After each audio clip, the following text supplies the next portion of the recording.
Blog Talk Radio.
This is America First Patriot Podcast.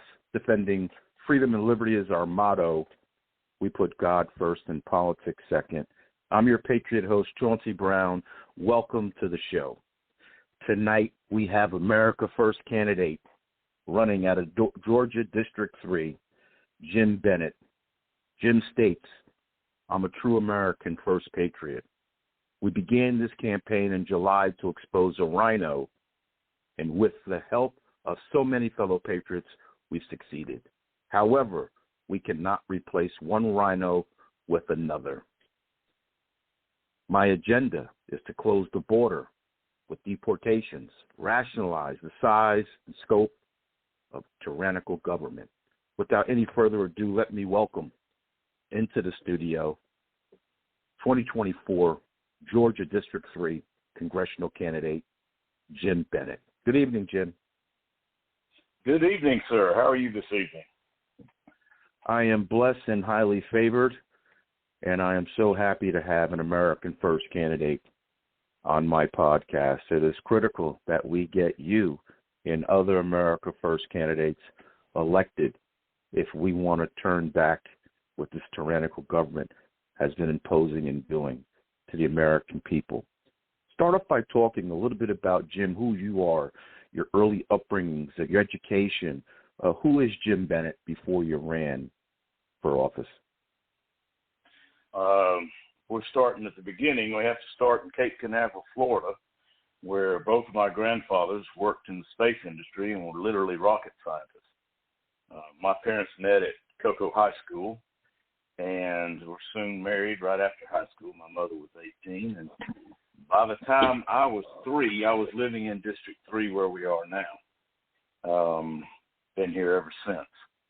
I went to Georgia Tech and caught pneumonia because I'd never been in a large city before, and the pollution just darn near killed me. Went back home, and while I was recovering, my mother decided that I'd laid in the bed long enough. She called the assistant chief of police, who used to be my football coach, and they worked out a deal where he called me and told me to be up at the police station the next day at 3 o'clock. Well, I got to the police station the next day wondering what I possibly could have done while I was flat on my back, and he told me to raise my right hand. And I said, why? And 90 seconds later, I was sworn in as a police officer. Big deal. Amen. So that's the very, very early beginning. God bless you. I'm a retired fire captain, so I understand. Yes, sir. Well, I did that for 7 years. A lot of reasons I got out, but most primarily it was financial. And my wife and I were essentially living off of egg salad sandwiches, and we had a new family, and that wasn't going to continue. That was an untenable situation. So I went to work for a company called Trintex. I drugged them kicking and screaming into the computer age. I designed a business operating system for them. I was the director of information technology. And that company was bought by a company named Carlyle. And for Carlyle, I became a global commodity manager, where I managed an annual spend of about $100 million. So I like to say that I learned how to take care of and serve my people as a police officer, and I learned how to take care of their money, other people's money, when I went to work in business. That's awesome, Jim. So how did we get – are you still there, Jim? Oh, yes, I'm still here. Oh, okay. Okay, so how did we get to the point where you got involved in politics? You had a public service career. Yes, sir. It started with my grandfather. He. Mm-hmm. Go ahead. No, I apologize. There is a little lag since we're doing the podcast on the internet, so I'll just make sure that I keep it short and then I'll pause. Go ahead. Well, it started when my grandfather bought me a subscription to the Limbaugh Letter. I won't say I'm a Rush baby because I was there at the very beginning. In 1988, I think, maybe 89, when Rush Limbaugh first started being aired late at night on AM radio out of Atlanta. And you're pretty bored sometimes late at night in a police car. And I started listening to Mr. Limbaugh. And from there, we just moved forward. I was always interested and paid attention to politics, but my particular congressman was voting exactly the opposite of the way that he was saying he was going to vote. And it got to the point where I couldn't stand it anymore, and I decided to run against him. That's how we got to where we are today. Okay. Is this the first time that you're running for public office? First time I've run for anything. Well, that's not really true. I was precinct chairman. I was the second vice chair of the 3rd District for the Republican Party, and I was also a state committeeman. So I've been involved in that way, but I've never run on the public side for an office. Yeah, that is awesome. Yes, I noticed in your resume that you have served in various positions with the state and the local GOP party. What are some of the issues that are directly affecting your district that's different than the rest of the country, even though mostly everything is the same with this disastrous government that we have controlling everything now? I don't know too much about the 3rd District in Georgia. Can you tell us a little bit about that district and the type of people you have there and type of industry you have and some of the issues and problems that these Georgians face in your district? Well, the folks of the 3rd District are very much like the rest of us, of the Americans. We have moderate manufacturing, nothing heavy that is regularly produced there. Where I worked, we produced tires and wheels, and before that, we produced handle grips. We actually had handle grips on the Mars rover in Trintex, from Trintex. Where the largest portion of the 3rd District is by land mass is very rural, with lots of cattle farms. If you go a little farther to the south, you get into some of the orchards that we have for trees, for peaches and for pecans. Then you have a large portion that is in the northeast section of the district that is suburban Atlanta, for all intents and purposes. And those people, a lot of them work in and around Hartsfield Airport. So the 3rd District is a dramatic dichotomy of manufacturing, say, with the Kia plant in Troup County, to the very rural cattle and orchards that run in the south and the northwest. And then in the northeast, you have the very different areas of suburban Atlanta. So you could say that because of such a dramatic and varied workplace, industry base, we share pretty much every problem that the American people as a whole are sharing right now. Yeah. It sounds like, you have a very well-balanced district. How is the unemployment rate in your district? Well, I can't say, I would be untruthful if I told you that the unemployment rate is bad. I spoke to a manager at a Jack's just the other day, and there's a lot of people saying that we can't hire people. Well, I spoke to this lady. She had 221 applicants ready to go, and she had one job. So that's amazing in that it says that people are hungry for jobs, but our unemployment rate doesn't reflect that, at least not what we're seeing from our government statistics. So it's hard for me to say what our unemployment rate truly is, because I'm being told one thing by my federal government, but when I go and talk to people in the real world, they're getting a lot of applications for very few jobs. So honestly, I don't know how to answer that question, because I'm not certain who's telling me the truth. Yeah, exactly, because we know the federal government fudges their numbers and they lie, especially with this Biden administration. They've been fudging numbers and talk about that they've put together so many manufacturing jobs, but that's not true. The jobs that Trump created, people went back to work. It doesn't make any sense where they're adjusting every month. They report a number, and then they end up adjusting it down by 100, 200,000 jobs. Exactly. They're hiding the problems. In Georgia, our state economist just yesterday or today, I forget which paper I read it in, said that Georgia's in for a mild recession. Well, I'm not certain that people here can deal with much more out of Bidenomics, because we are getting hurt every day through inflation, especially. Yeah, and you have a large farming community in Georgia as well.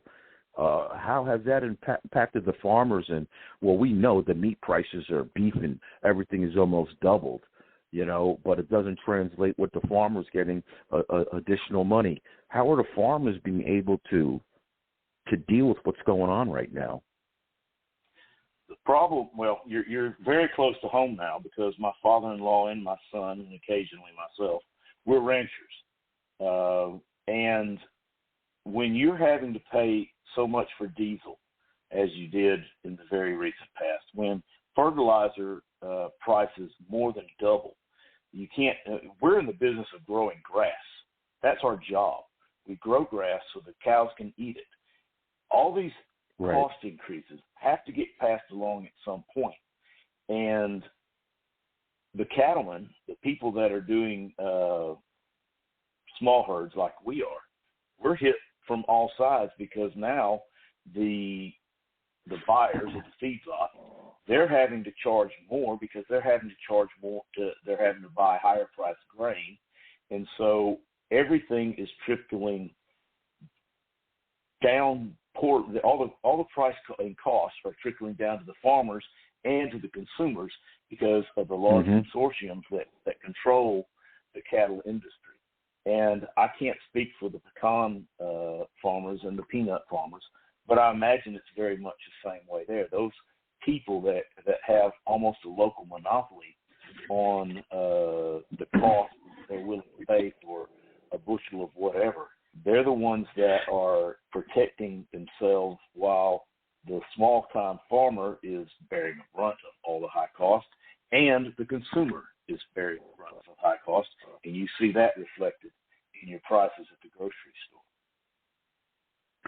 For those that are tuning in, you're listening to America First Patriot Podcast, and we have in the studio U.S. Congressional Candidate Jim Bennet from Georgia, running in District 3 in the studio.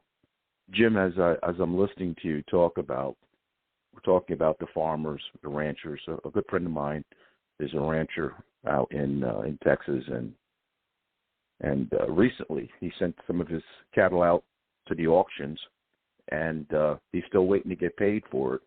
This is the first time that there's been a delay. But have you heard that China has been supplying the United States with beef and chicken? Are you aware of that?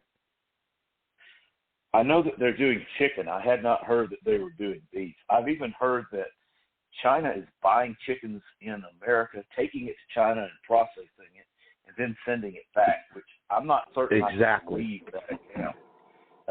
Because that sounds so insane for a supply chain to be doing that. Supply chain management was what I did when I was with Carlisle, and having a supply chain that crossed the Pacific twice seems illogical and insane, but that's what was reported. When I read the article, I couldn't believe it. It's amazing to me that we can read articles in the news today, and we instantly have to wonder, I wonder if this is true, because some of what is going on is so extraordinary. So yes, I've heard it. We're not, speaking of your friend, we're a little buffered from what he is. He says he auctioned it off and he didn't get paid. We have in Carroll County an outstanding sales barn, and you're paid at the point of sale. So we're a little insulated from what your friend has experienced, but we're probably also doing it on a smaller scale than what your friend may be doing in Texas. Land around here has just gotten absolutely insane. You want inflation? I have farms. I'm enjoying a massive increase in the value, the equity that I have in our land and our farms.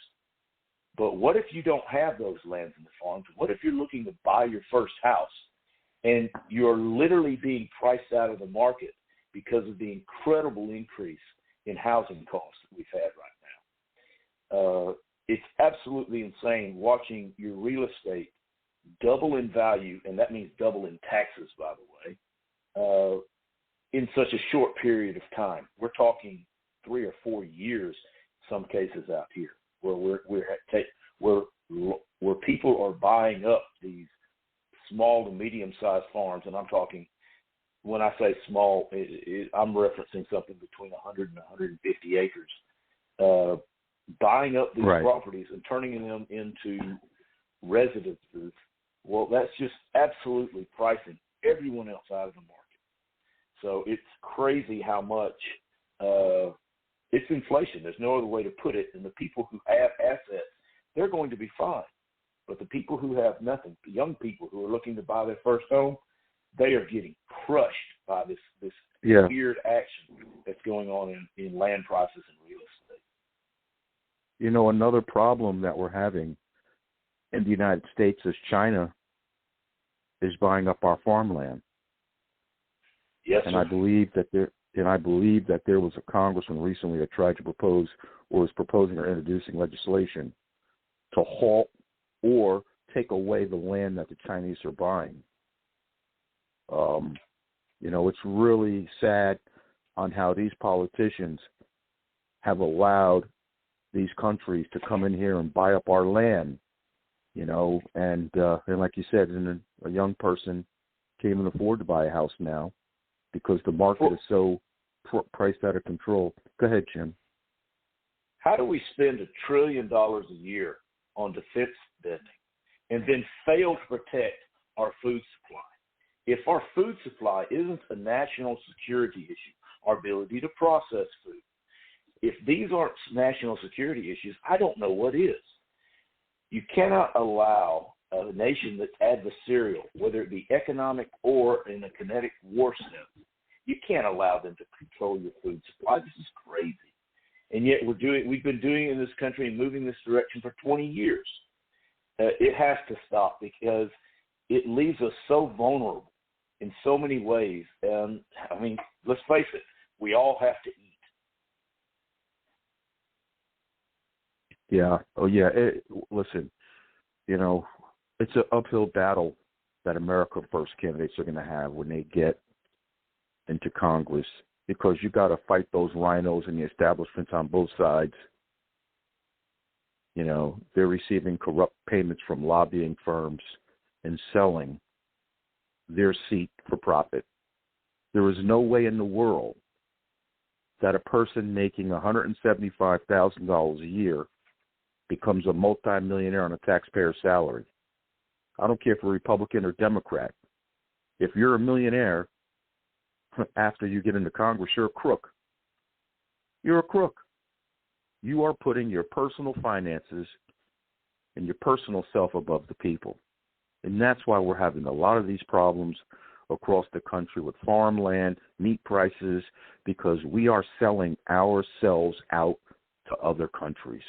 And Biden has that as a career of selling access, whether it be Ukraine, China, and it's, so he's just one person. Imagine all of these other politicians selling access to America, compromising our national security. Like I said, we need people like you, Jim, in Congress to fight back against this tyrannical government that just wants to give things away to other people. Let's talk about some national issues, because now I'm thinking about the open border.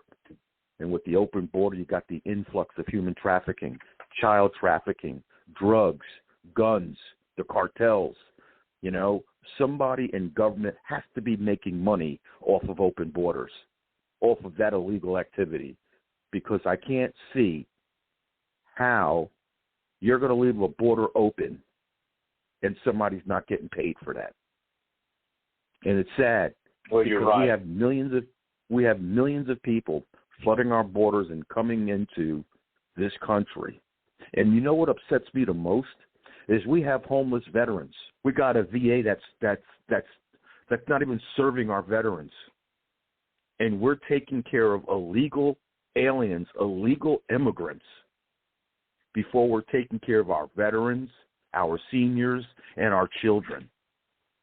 And I hope, Jim, and pray that when you and American First candidates get in the office, you will push back hard against this. Well, Washington, D.C. is floating on a sea of corruption. There's no doubt of that. As you said, you can't become a multimillionaire in 6, 8, 10 years if you're honest and you're working in Washington. It just isn't possible. But I think if we go back to the border, I went to the border in early November with a group of other congressional candidates. And when we were there, it was right after Texas had won their first victory to be able to keep the concertina wire and the Connex boxes on the border itself. They're literally sitting just on the bank. And we're watching as these migrants come across the river, and I'm watching. Sorry, this is hard for me because, like I said, I used to be a cop, and I'm empathetic. And when you see children hurt, it sticks with you. And so when I'm watching this woman who is not 5 feet tall, walking through water that is 4 feet tall, the water's up to her shoulders, and she's carrying in the air above her head a 2 or 2.5-year-old baby girl. And you see him walking across this river, and you look down and you see 12 feet of concertina wire, and you're like, she's not getting through. There's no way. And at that same moment, you realize that if this woman takes one more step and she steps in a hole or she trips, that child's going to be gone. And I'm a first responder, and I'm sitting there and I'm watching this, and I'm thinking, oh my gosh, this child could die right here in front of me right now. And the border crisis coalesced for me at that moment. It's a national security issue of magnificent proportion. It is a drug issue with 100,000 deaths per year from fentanyl and methamphetamine. It is a public services issue with us spending $451 billion a year servicing these immigrants and migrants.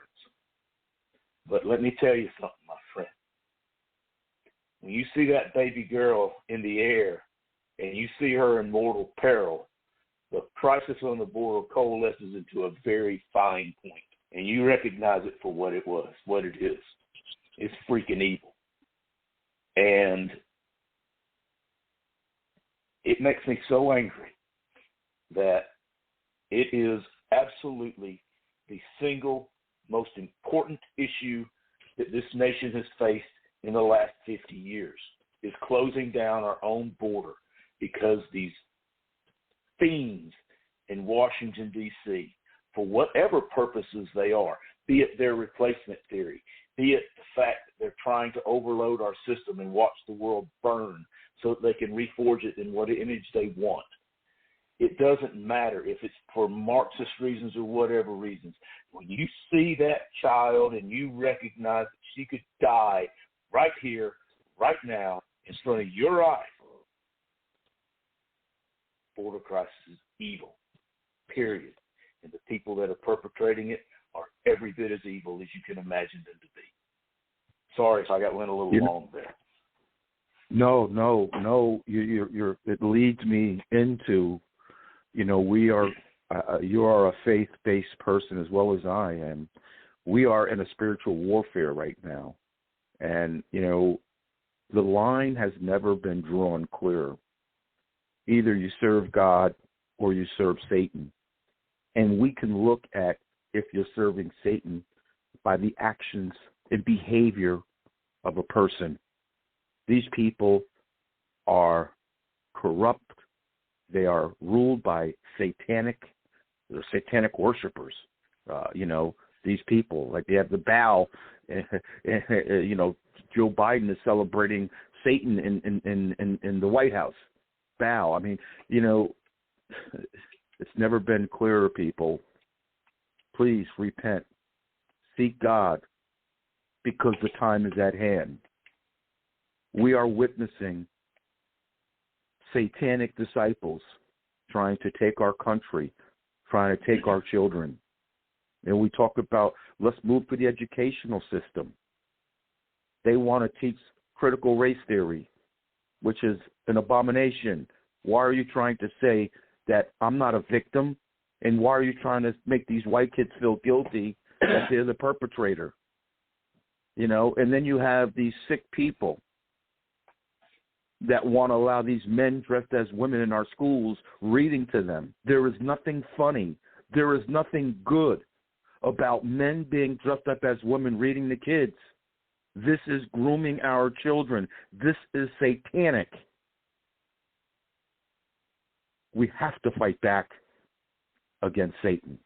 It is our responsibilities of disciples of Christ to do this. And that's why you standing up and other American First people standing up, candidates, because we're rooted in our faith. God leads our steps. And we always have to speak truth to power. God wins in the end.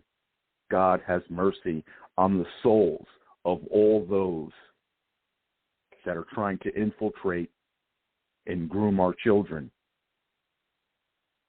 Because these people are sick. Go ahead, Jim. Let's talk about our children here for a moment. Last year, there was a bill before the Georgia General Assembly it was a voucher program. If you were in a failing school, you would get $6,000 to go to the school of your choice. It failed. It was watered down, and eventually it was defeated. I'm sorry, that's not good enough. We pay a ridiculous amount of money to our government to raise our children, and that's what they're doing. They're raising our children for 20 years, from 4 years old to 24 years old. And they have taken over, or they have this idea that somehow the children are not ours, the children are theirs to raise. This is backwards. They're our children. They're not the state's children. This has been affirmed again. We cannot hand our children over for 20 years to radical people teaching critical race theory and pretend that they're going to come out of that okay. Parents have to be placed back in control of education, period. And the only way you're going to do that is give parents over control of the money that's being raised and collected in taxes and giving it back to the children, parents, so that they can decide where they want to send their children, period. Our children are not for the state to raise. Our children are for us to raise, and we should have the power and the resources to do so, especially if the state is going to raise taxes for that purpose. I have to agree with you 100%. The government has no business trying to raise our children. That's the parents' responsibility. The only responsibility that these teachers have, is to teach our kids how to read, how to write, how to do arithmetic, how to comprehend, how to critical think. That's your responsibility as a teacher, not to impose your social norms on our children. Be damn you for doing so. Teaching these kids sex education at 4 and 5 and 6 years old like it's normal. Absolutely. I mean, this is crazy. It's ridiculous. It's sick is what it is, and it would have been prosecuted 30 years ago. There's no way you could get away with what they're doing now. We're talking about naked men walking down in a parade in New York and not being arrested. Are you kidding me? How do you get away with that if your society hasn't degraded itself to that point? That's not freedom of speech. It doesn't come close to it. Jim, God is not mocked. Every man will reap what he sows. So even though, as we are witnessing all of these satanic acts, as long as we stand up against it, God will be the judgment at the end of their time. We may not see their judgment, but judgment is coming for those that harm the little ones. It's written in the Bible about harming the little ones. You'd rather have a chain with a cement block, cast around your ankle and thrown into a deep sea of water. I mean, these people have no idea. I'm a born again. I've been saved by grace. My Father is real as well as the devil. And for people to think that the devil doesn't exist, they're misled. Because just like we have day and then here comes night, we have good and we have evil. And we have an uphill battle fighting against these satanic politicians. But what we have that they don't have is we know the end of the story. We know that God wins. We just have to continue to persevere. Go ahead, Jimmy. We're starting to see wins, too. Trump's 98 out of 99 victories last night in the caucuses in Iowa is proof that very conservative people are starting to move forward and push their points of view. Heck, even Miss America last night is a pilot in the Air Force. These are small victories, but at least we're starting to turn the tide. We're standing up for ourselves, and we're moving forward. Amen. I could not agree with you more. Yes, I am happy.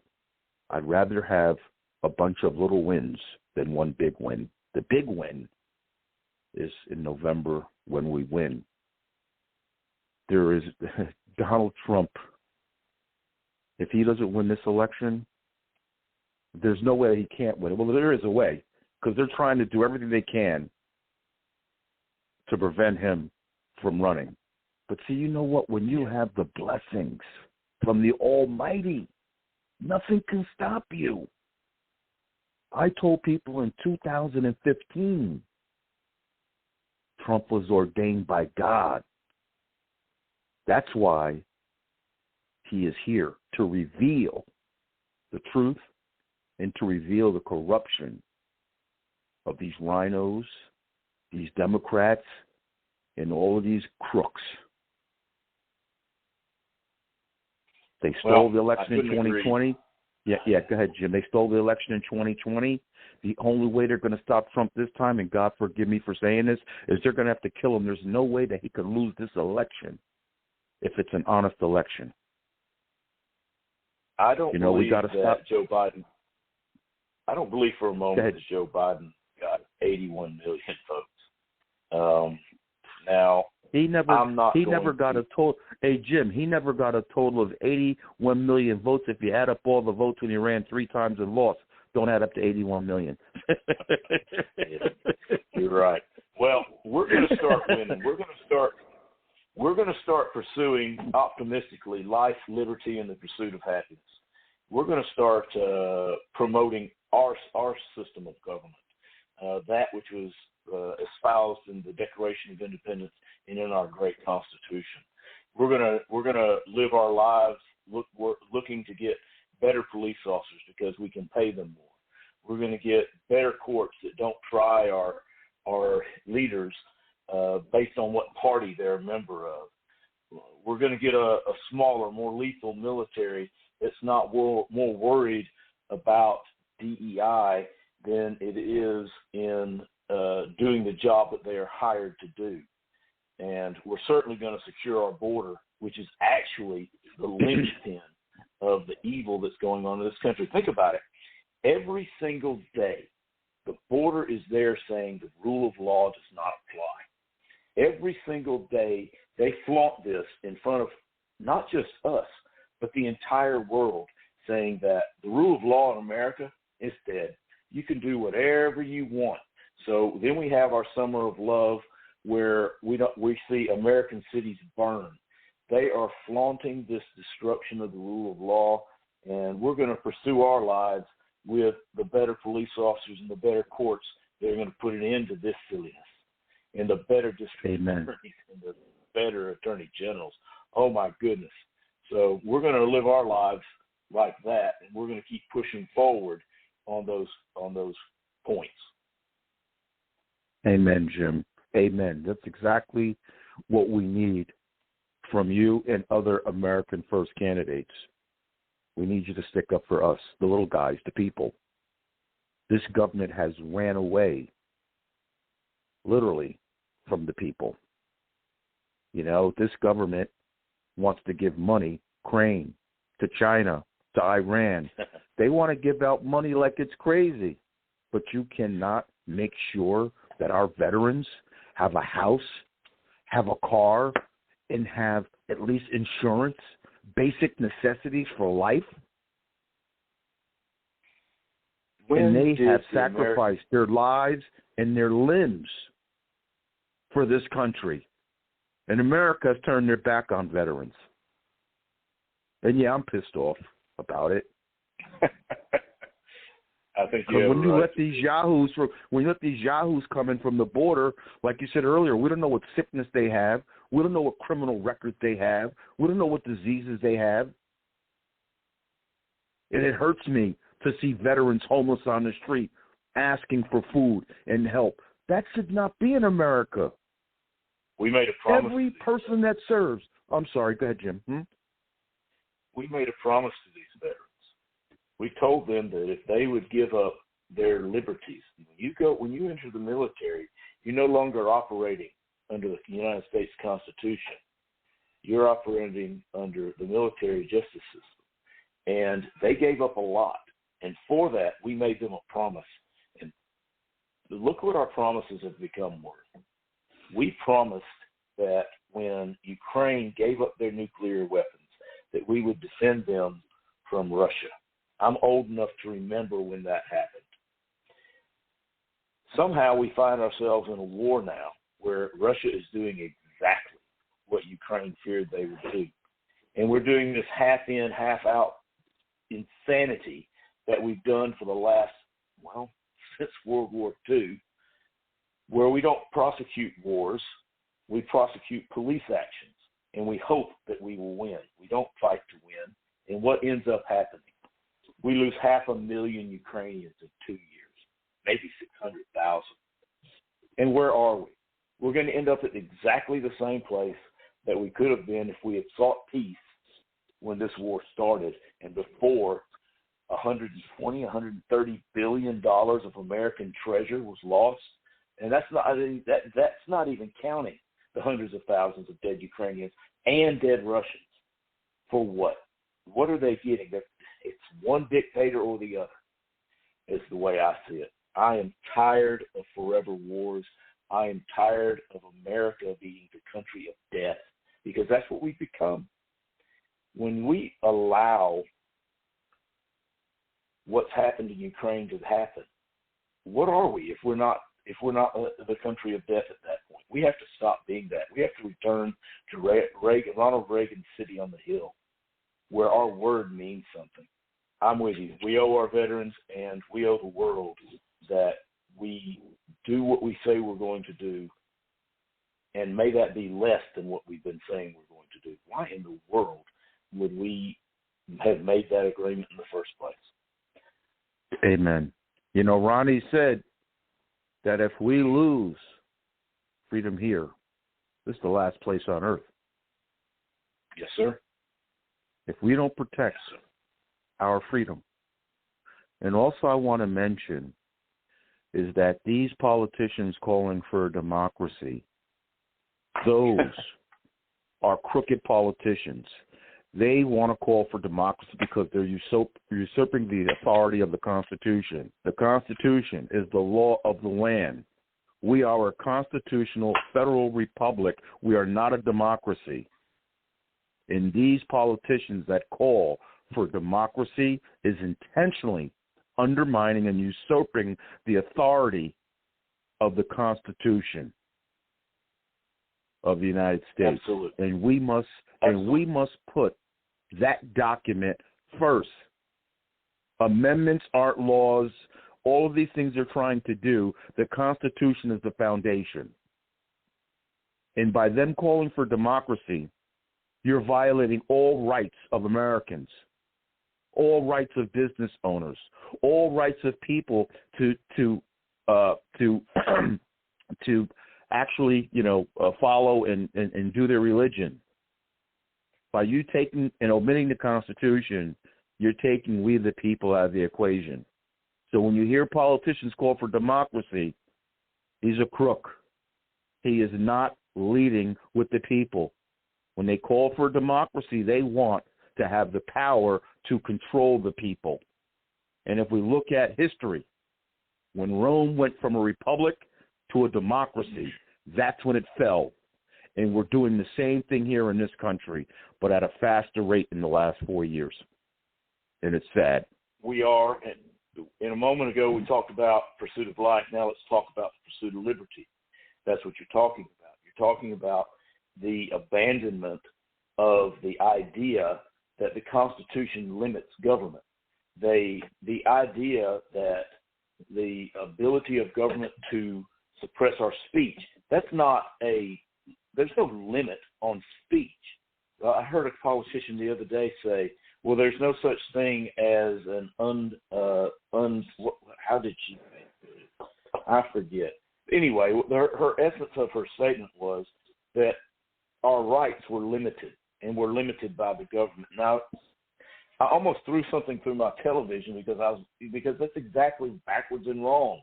That's what democracy says, that rights don't exist because they can be overthrown at a moment by 50% plus one.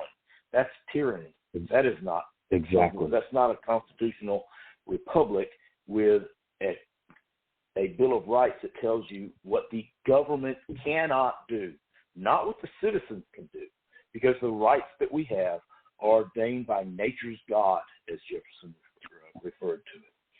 So thank you, Jim, for that clarification. Our Second Amendment rights are not to be abridged by the government. Our First Amendment rights are non-negotiable. It's non-negotiable. This is not something that they get to decide. And here's the big one. This is the one that everything has been built on. The ignoring of the 10th Amendment. This idea somehow that the Commerce Clause gives the federal government free reign to do whatever they want to do. Well, the Supreme Court has told them, no, sir, that's not true. In the EPA case, I believe it was last year, but it might have been 2022, where it said that no, Mr. EPA, you cannot create the regulations that have the way of law because Congress did not specifically give you that right. Congress can no more abdicate their role in creating the law than they can in usurping the powers of the executive. Departments that have been created, the regulations that have been created in the name of Congress are not worth the paper they're written on unless Congress said you will do exactly this. The EPA decision made that perfectly clear, and I think you're going to see people beginning to realize this and attacking the size and scope of the federal government based on the Constitution itself. Look at the IRS. We have a Fifth Amendment in this country that says you don't have to give incriminating information against yourself. But every year, and I am certainly not telling people not to file their taxes, but every year we file taxes and we send it to the IRS under penalty of fine and imprisonment, that if we don't do so, they're going to come get us. How is that not the epitome of saying that we're giving information against ourselves? We're being compelled to give the government information that they can use against us in a court of law. Don't we have a Fifth Amendment that says that the government can't do that to us? Now, I know this is a very fine point. I recognize that. But I'm just using it as an example of something that we have accepted as normal, that when you think about it, it's like, that doesn't make a lot of sense to me. Let's reinstate our 10th Amendment, start dissolving some of the power that the federal government has, and sending it back down to where it rightfully belongs in our states, where we have 50 different experiments in freedom occurring at the same time. Amen. Jim, we've covered a lot of ground tonight. We have a few minutes left. Is there anything else that you would like to share with the American people? I mean, we've talked about we talked about a lot of issues. We have.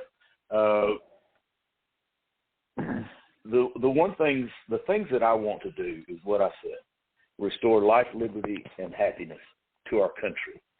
And we've spoken about life, we've spoken about liberty, but we haven't got to happiness yet. And that's what we were just talking about: reduce regulations, get rid of the Green New Deal, get rid of DIE and ESG, and let's look at the regulations that are actually hurting us, like the regulations on our energy, saying that we can't drill for oil.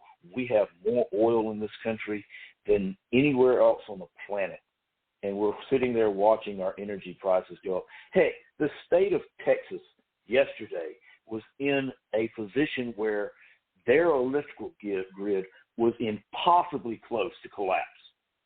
Impossibly close to collapse. How many deaths would we have had with single-digit temperatures and a collapsed electrical system because of the Green New Deal, because of endless regulations? That's what we have to do in Washington. We have to reduce the size and scope of the federal government to its proper size, return Congress to the 18 enumerated powers of the Constitution, get rid of the IRS. Long ago, Neil Bortz and John Linder created a fair tax plan. I absolutely fully support that to this moment. I'd settle for a flat tax, but the Marxist tax plan we have right now, the Marxist that's tax what it should plan, be, a flat tax.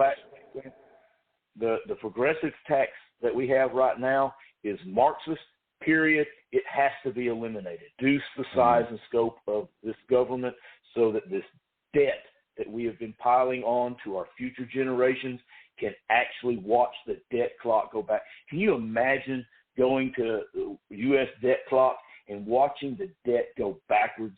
Wouldn't that be a fabulous thing to see it actually going the other direction? It would be, Jim, but the first thing that they have failed to do as we've never audited the federal government. There has never been an audit. That's another problem. Now, I don't want to create too many new conversations, but that was one thing. And the other thing you mentioned about Texas and their electrical grid. Texas is the only state in the union that has its own electrical grid. The United States electrical grid is only two grids split up in half the country. You know, they don't realize how dangerous our electrical grid system is. Older and is the worst out of all major developing countries. In the Northeast, we still got power lines above ground. All they have to do is rush or anybody else is send an EMP, electronic magnetic pulse, and knocks out everything. We got to break up the monopolies, too, of these electric companies. They're crooks. These electric companies. They absolutely are. I personally think that nuclear is the way of the future. It is a green energy in my eyes. It is a green energy in my eyes, and it is a proven. Look, anytime it's the cleanest. Absolutely. Anytime that a technology is ready to be brought out to the public, you can't stop it. It's impossible to stop it. It's going to show up unless the government kills it. And that's about where we are with nuclear energy right now. It took 20 years to get Plant Vogtle running here in Georgia. It should have taken 5. We have to get out of the way of the American people. We have to let them pursue life, liberty, and happiness. We have to stop hurting the American people at every opportunity by harming their children, by harming their opportunities, because we're lowering our average pay because we're bringing in migrants as fast as they can cross the border. We have to stop everything that they're trying to do to impose Marxism in this nation. It has to be opposed. And that's the job of a United States Congressman. Jim, thank you so much for taking time out of your busy schedule tonight. I hope if you have the opportunity, you'll be able to come on again before your primary election. This has been an extremely informative podcast. I want to thank you for your courage to stand up against the behemoth, the big elephant in the room, and to represent the people. Thank you very much. I'm going to keep you and your family in my prayers as you move forward. If you want me on your show, I'll do my best to get here, sir. Thank you very much, Jim. God bless you. And I pray for the protection of our Father over you and your family as you continue to battle evil and seek justice for not only people in Georgia, but for all of America. God bless you, Jim. And thank you very much for coming on tonight. Thank you, sir. For those that are tuning in, you're listening to America First Patriot Podcast. Defending freedom and liberty is our motto. And, of course, I'm your Patriot host, Chauncey Brown. Tonight, we had Congressional Candidate in the studio, Jim Bennet, running for Georgia. One of the things that Jim talks about, and he didn't mention it tonight, is he wants to get us back on track, and then he will leave the job in the district and go back to his family. You know, he doesn't want to be a career politician. Ladies and gentlemen, these are the type of candidates that we need. We need people that are going to represent people, not represent interest groups, lobbying firms, because we see what happens. The people still suffer. The time is at hand. We need American First candidates only, and people that are going to put the Constitution of the United States at the forefront of their agenda, not on the back burner. We need to get citizens' rights back, and we need to elect people like Jim Bennet in the office if we're going to have a hope here in America to change the current direction of where we are. Next up on Monday at 7 o'clock, we're going to have Ray McKay running for U.S. Senate out of Rhode Island, 7 o'clock on Monday Eastern Standard Time.